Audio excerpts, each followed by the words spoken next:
രാജീവ് വിളിച്ചിട്ട് മൈസൂർ ഒരു വലിയ ബിൽഡിങ്ങിൻ്റെ വർക്കിൻ്റെ കാര്യം പറഞ്ഞിരിക്കും. പോയാൽ 10 ദിവസം പണിയുണ്ട്. പക്ഷെ അത്ര ദിവസം നീ ഇവിടെ ഒറ്റയ്ക്കാവൂലെന്ന് ആലോചിക്കുമ്പോഴാണ്. അയ്യോടിയേ, എന്നോടുള്ള സ്നേഹം കാരണം ഇവിടെ ആരും എങ്ങും പോകാതിരിക്കണ്ട. അതാ പോയാലും പേടിക്കേണ്ട കാര്യം തന്നെ. നിനക്ക് ബിന്ദുവിൻ്റെ വീട്ടിലോട്ട് പോയി കിടക്കാമല്ലോ. അവളാകുമ്പം നല്ല ധൈര്യമുള്ള വെച്ച. അപ്പം ഞാൻ പോട്ടെ. നിങ്ങൾ എന്തെങ്കിലും കാണിക്കുക. എൻ്റെ അടുത്ത് എന്തിനാ ചോദിക്കുന്നത്? എല്ലാം പിന്നെ എൻ്റെ അടുത്ത് പറഞ്ഞിട്ടാണല്ലോ ഇപ്പൊ എല്ലാം ചെയ്യുന്നത് ഇവിടെ. ഇപ്പം എന്തൊരു വർത്താനം എന്നോട് പറയാതെ ആരെങ്കിലും പോകാൻ പറ്റും? ഇവിടെ കാണുള്ള പണിക്ക് പോകുന്ന വരുന്ന പോലെ അല്ലല്ലോ. ഇത്രയും ദിവസമൊക്കെ മാറിയിരിക്കുമ്പോഴത്തേക്കും നിങ്ങൾ പോ. എനിക്ക് അത്രയും ദിവസം ഒത്തിരി സ്വസ്ഥത കിട്ടട്ടെ. സ്വസ്ഥതയോ? എന്തൊരു സ്വസ്ഥത?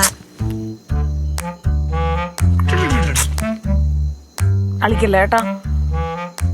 എന്തോ ഇപ്പൊ എങ്ങനെ? ഇനി ഇങ്ങനെ. ഇനിയെന്ന് വെച്ചാ ഇനി അങ്ങോട്ട്. ഇനി അങ്ങോട്ടോ? വീടായിട്ട് ഞാൻ എത്ര ദിവസമായി കള്ളു കുടിച്ചിട്ട് നേരത്തെ കാലത്ത് വീട്ടിലും കയറുന്നുണ്ട്. പിന്നെ എന്തിനാ ഇങ്ങനെ ഞാട കാണിച്ചു? അവിടെ നല്ലോണം അങ്ങോട്ട് ആലോചിച്ച് നോക്ക്, അപ്പൊ കിട്ടും. എന്താലോചിച്ചോക്കെ? പിന്നെ നിന്റെ മനസ്സിലിരിക്കുന്നത് എന്താണെന്ന് എനിക്കെങ്ങനെ അറിയാൻ പറ്റും? പക്ഷെ നിങ്ങളെ മനസ്സിരിക്കുന്നത് എനിക്ക് നല്ലപോലെ മനസ്സിലാവുന്നുണ്ട് ഇപ്പൊ. എന്താ മനസ്സിലാവുന്നുണ്ടെന്ന്? എനിക്ക് ചോദിക്കാനും പറയാനും ആരുമില്ലെന്നും പറഞ്ഞോണ്ടല്ലോ എൻ്റെ അടുത്ത് ഇങ്ങനെയൊക്കെ കാണിക്കുന്നു നിങ്ങൾ. ഇനി അത് വേണ്ട. എനിക്കുണ്ട് ചോദിക്കാനും പറയാനും ഒക്കെ. ആര് ചോദിക്കാനും പറയാനും എന്നാ ഈ പറയുന്നത്? താമസിക്കാതെ വരും. അപ്പൊ മനസ്സിലാക്കിയാ മതി. ആര് വരാൻ? അതെ, വരുമ്പോ അറിഞ്ഞാ മതി. ഈ ഓടി എന്റെ അടുത്ത് ആണോ കാണിക്കുന്നത്?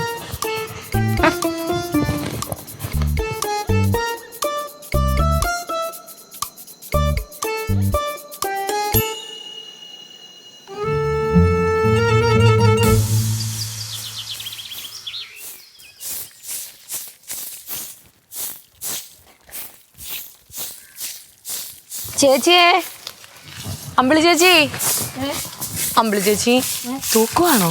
കണ്ടിട്ടെന്തോ തോന്നുന്നു. ഓ, എന്തൊരു ഗൗരവാ. ഉണക്കമീനുണ്ടോ ചേച്ചി? ഉണക്കമീൻ. ഉണക്കമീൻ ഇവിടെ ചന്തയിൽ പോയ കാലം മറന്നു മനുഷ്യൻ. ഇന്നലെ ടിവിയും കണ്ട് ചോറും തിന്നോണ്ടിരുന്ന മീൻകറി തീർന്ന അറിഞ്ഞില്ല. രാവിലെ നോക്കിയപ്പോ ചട്ടി കാലി. എന്തോ പറയാനോ. കറിയൊന്നും വെച്ചില്ല ചേച്ചി? ഞാൻ കറിയൊന്നും വെച്ചില്ല. പിന്നെന്തോ ഈ മണം വരുന്നേ? നല്ല മണം വരുന്നുണ്ടല്ലോ. ഞാൻ ഇച്ചിരി രസം കാച്ചിയത്. അത് മതി, അത് മതി. പഴങ്കഞ്ഞി കുടിക്കാൻ വേറെ എന്തെങ്കിലും വേണോ? രസം മതി. ഇച്ചിരി എടി ചേച്ചി.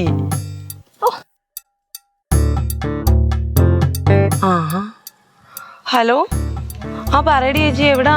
അമ്മയ്ക്ക് കുഴപ്പമൊന്നുമില്ല, അങ്ങനെ ഇരിക്കുന്നു. ആർക്ക്? ഏത് ബ്രോക്കർക്ക്? ഒരുത്തനും എന്റെ നമ്പർ കൊടുക്കണ്ട. ഒരുത്തനെ ഇങ്ങോട്ട് കൊണ്ടുവരാൻ വേണ്ട. വേണ്ട, എനിക്കൊരു കല്യാണോ വേണ്ട, കളവാണോ വേണ്ട. മതിയായി എനിക്ക്. എന്റെ ചേച്ചി, ഭർത്താക്കന്മാരല്ലേ ജീവിക്കാനൊക്കത്തില്ലയോ? ഈ നാട്ടിൽ ആരും ജീവിക്കാതാന്നോ? എനിക്ക് നിങ്ങളുടെ ഭാഗത്തുനിന്ന് ബന്ധുക്കാർ വേണ്ട. മതിയായല്ലോ. ഉണ്ട്. എനിക്ക് ബന്ധുക്കാർ ഇഷ്ടം പോലെ ഈ ചുറ്റുവട്ടത്തും ഉണ്ട്. ശ്യാമള ചേച്ചിയുണ്ട്, അമ്പിളി ചേച്ചിയുണ്ട്, അനില ചേച്ചിയുണ്ട്. പോരാത്തിന് എനിക്ക് എന്റെ ആങ്ങളായിട്ട് എന്റെ അമ്പിളിയണ്ണനുണ്ട്. എനിക്ക് അത് മതി. നിങ്ങൾ വരണ്ട. നിങ്ങൾ വരണ്ട. വെച്ചാട്ടെ. എന്തുവാ ഇത്? എന്തോ പറ്റിയടി? ചേച്ചിയുടെ അടുത്ത് വഴക്കിട്ടോ നീ? പിന്നല്ല, ദേഷ്യം വരത്തില്ലയോ ചേച്ചി? കണ്ണി കണ്ടവന്മാരെ വിളിച്ചോണ്ട് വരിക, കല്യാണം കളവാണോ എന്നും പറഞ്ഞോണ്ട്. എനിക്ക് മതിയായി. എനിക്ക് പെണ്ണ നിന്റെ നല്ലതിനല്ലയോ? എന്തോ നല്ലതിന് വേണ്ടിയാന്ന് ചേച്ചി? ചേച്ചിക്ക് തോന്നുവാ വല്ലവന്റെ തലയിൽ എന്നെ കെട്ടി വെച്ച് കഴിയുമ്പോൾ ഇത് മൊത്തം അവർക്ക് ചുളുവിനങ്ങ് എടുക്കാവല്ലോ. അത് തന്നെ അവരുടെ ഉദ്ദേശം. എന്റെ അമ്മയെ വിട്ട് ഞാൻ എങ്ങോട്ടും ഇല്ല. എനിക്ക് മതിയായി കുറെ കല്യാണം. അങ്ങനൊന്നും പറയണ്ട. നല്ല ആലോചന വല്ലതും വരും. തിന്നാനുള്ള മൂടൂടെ ഞാൻ പോവാ ചേച്ചി. രസമൊന്നും വേണ്ട എനിക്ക്. ഈ രസമല്ല, നിനക്ക് ഇറച്ചിക്കറി വേണോ? ഇറച്ചിക്കറിയോ? വേഗം അങ്ങോട്ട് കൊണ്ടുതരാം ഞാൻ. എന്തോ ഇത് പ്രത്യേകത? ഒരു പ്രത്യേകതയുണ്ട്. ഇന്നിവിടെ ഒരാൾ വരും. ആര്? അതൊക്കെ ഉണ്ട്.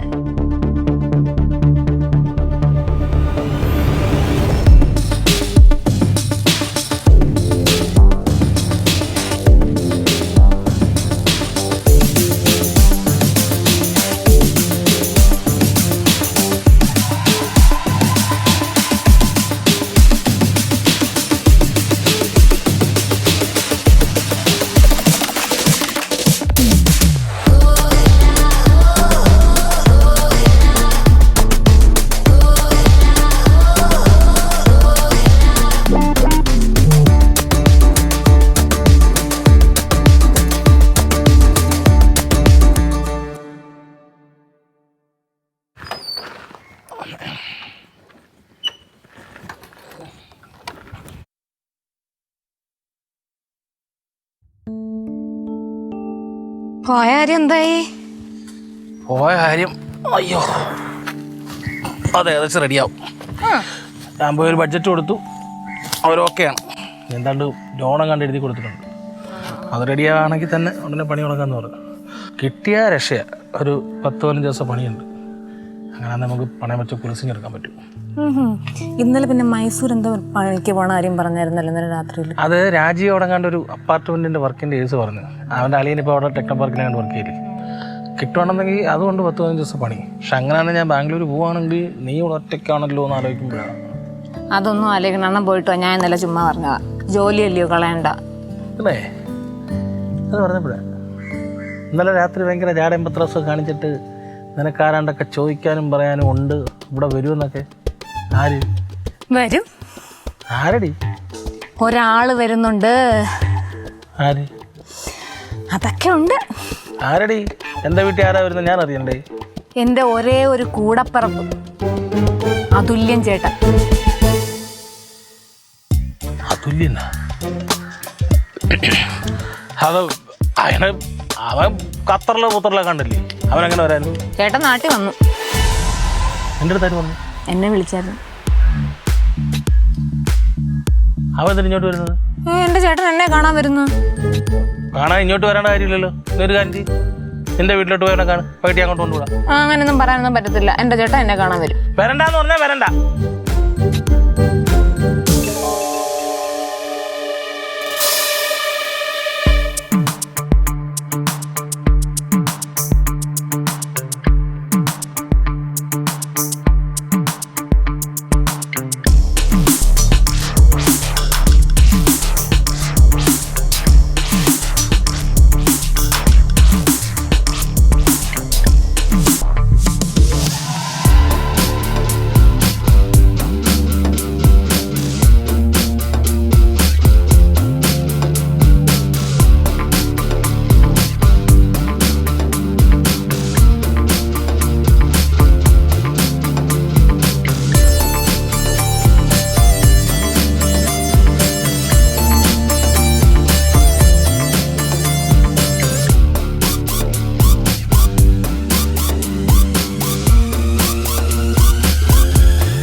Thank you.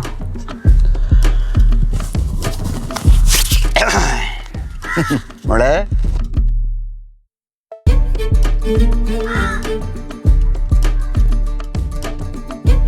ബാക്കി വേണ്ട ബച്ചേരെ അക തന്നെ തള്ളട്ടെ പൊക്കോളെ.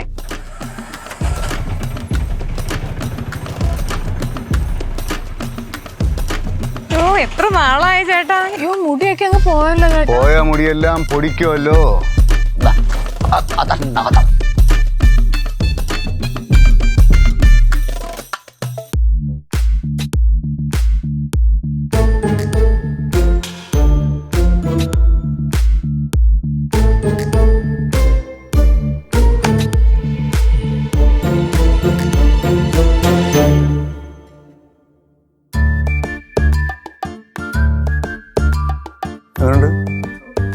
എടുത്തോ, നമുക്ക് ഇഷ്ടമുള്ളത് എടുത്തോ. സ്കോച്ച് വല്ലതും ഉണ്ടോന്ന് നോക്കായിരിക്കും. എന്നോടോ മോളെ കള്ളം പറയുന്നത്?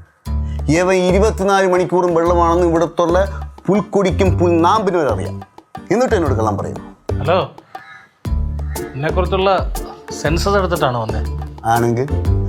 ആണെങ്കിൽ വന്ന കാര്യം പറ. വന്നതല്ല, വരുത്തിച്ചതാണ്. അവളെ നോക്കണ്ട, അവളറിഞ്ഞിട്ടില്ല. പിന്നെ ആര് പറഞ്ഞിട്ടാ ഇങ്ങോട്ട് വന്നത്? ശിവൻ. ആര്? വലിയ വേടമ ശിവനാണെന്നാ?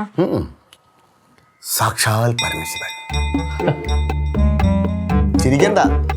ഞാൻ ഖത്തറിൽ കട്ട എടുത്തോണ്ടിരുന്നപ്പോ, അല്ല കട്ടയ്ക്ക് ജോലി ചെയ്തുകൊണ്ടിരുന്ന സമയത്ത് പെട്ടെന്ന് എനിക്കൊരു വെളിപാടുണ്ടായി. ഏയ് അതുല്യൻ, എന്തിനിങ്ങനെ ജോലി ചെയ്യുന്നു? പോ, നേരെ പെങ്ങളുടെ അടുത്തേക്ക് പോ, പോയി പെങ്ങളെ രക്ഷപ്പെടുത്തു, പോ. അപ്പൊ തന്നെ അറബി എനിക്ക് വിസ അടിച്ചു തന്നു, നേരെ ഇങ്ങോട്ട് വന്നു. അപ്പൊ ഈ പറഞ്ഞ വിസയുടെ പൈസയും ഫ്ലൈറ്റ് ടിക്കറ്റിന്റെ പൈസയൊക്കെ ഈ പറഞ്ഞ പുള്ളിക്കാരനായിരിക്കും അടച്ചതല്ലേ? എന്താ ഏട്ടാ ഫ്യൂച്ചർ പ്ലാൻ? പറഞ്ഞത് മനസ്സിലായില്ല എന്നുണ്ടെങ്കിൽ ഞാനത് മലയാളത്തിൽ പറഞ്ഞു തരാം. എന്താ തൻ്റെ ഭാവി പരിപാടി എന്ന്? ഭാവി പരിപാടി എന്ന് പറയുമ്പോഴേ കുറച്ച് സ്വർണ്ണ ബിസ്ക്കറ്റ് ഫ്ലൈറ്റ് വന്നിട്ടുണ്ട്. അപ്പോൾ അത് എയർപോർട്ടിൽ പോയി കളക്ട് ചെയ്യണം. പിന്നെ കൊച്ചി പോയിട്ട് 2 കണ്ടെയ്നർ നിറച്ച് കറൻസി അത് പിള്ളേർ പോയി എടുത്തോളൂ. അതൊക്കെ വാരിയിട്ട് ലാവിഷായിട്ട് ലൈഫ്, അങ്ങനെ ഒരു ബിസിനസ്. വാക്കുകളിലെ പുച്ഛം എനിക്ക് നന്നായി മനസ്സിലായി. നീ പറഞ്ഞ സ്വർണ്ണ ബിസ്ക്കറ്റ് നേരിട്ട് കണ്ടിട്ടുണ്ടോ? ഈ സ്വർണ്ണ ബിസ്ക്കറ്റ് കൊണ്ട് കയ്യിലിട്ട അമ്മനാടിയാനാ ഞാൻ. മനസ്സിലായ? എനിവേ, ഇതുവരെ എങ്ങനെ പോയി എന്നുള്ളത് എനിക്ക് പ്രശ്നമേ അല്ല. പക്ഷേ ഇന്ന് മുതൽ, ഇപ്പം മുതൽ, ഈ സെക്കൻഡ് മുതൽ, ഈ മിനിറ്റ് മുതൽ, ഈ മണിക്കൂർ മുതൽ എങ്ങനെ പോകണമെന്നും എത്രത്തിൽ പോകണമെന്നും ഞാൻ തീരുമാനിക്കും. തൻ്റെ ഭാവി എങ്ങനെ വേണമെന്ന് എനിക്ക് തീരുമാനിക്കാം. തൻ്റെ മാത്രം അവകാശമാണ്. ഹലോ, എൻ്റെ കാര്യമല്ലേ, ഇയാളുടെ കാര്യമാണ് ഈ പറഞ്ഞത്. എൻ്റെ പെങ്ങള് കണ്ണീര് കുടിക്കാൻ ഒരിക്കലും സമ്മതിക്കില്ല. കണ്ണുനീര് കുടിച്ചെന്നോ? അവിടെ ഞങ്ങളൊരു പ്രശ്നമില്ല. പലരും പറയുന്ന കള്ളത്തരം കേട്ടിട്ട് ഇവിടെ വന്ന് വേല ഇറക്കാൻ നിൽക്കല്ലേ. ഇതും കൂടെ എടുത്തു. പറഞ്ഞത് പോയി, കണ്ടത് നിജം, കാണാൻ പോകുന്നത് യുദ്ധം. പറഞ്ഞതായിരുന്നു മറക്കണ്ട. അതുല്യ, അതുല്യ, അതന്നെ.